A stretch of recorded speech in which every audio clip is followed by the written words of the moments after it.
Ready? So while converting from direct speech into indirect speech, the fourth rule says we will transform, we will convert tense, the words which are showing time of present into past, and same way some helping verbs are transformed from first to third. Like example, now is converted into then.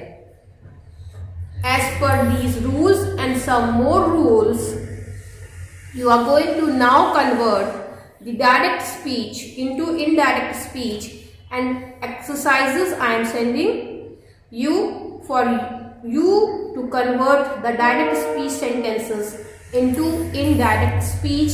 Few sentences I will convert in front of you.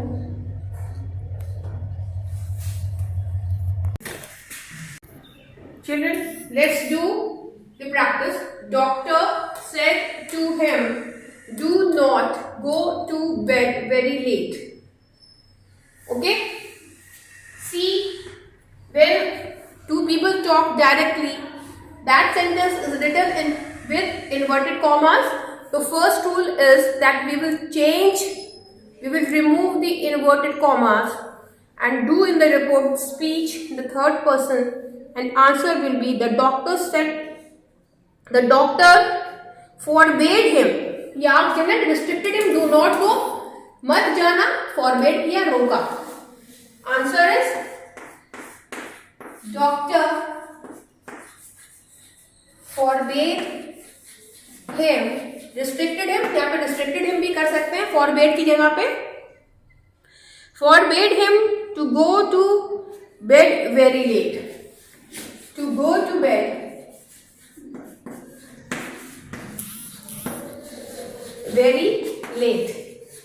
तो ये sentence indirect speech में हो गया. Forbade किया जाने से, कहा सोने के लिए. Doctor asked him not to go bed very late, यानी आप अर्ली बेड पे जाएं. फिर सेकेंड सेंटेंस है, would you like to live in a village, he asked me.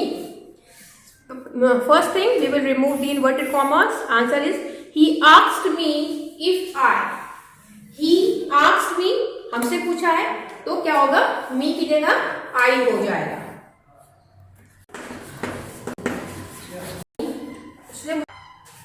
If I would like in a village, I to live in. Sentence number, pilgrim man to Sangam. Pilgrim है direction, रास्ता कौन सा. Answer है asked the policeman, the pilgrim asked the policeman is this way. रास्ता कौन सा है, inverted commas हटेंगे, आंसर होगा if that was the way to. This का दैट हो जाएगा, इफ दैट इसका वाज हो जाएगा, द वे टू संगम. ठीक है. And in the same manner, I am going to give you the exercise. You will convert the sentences from direct speech into indirect speech. Thank you.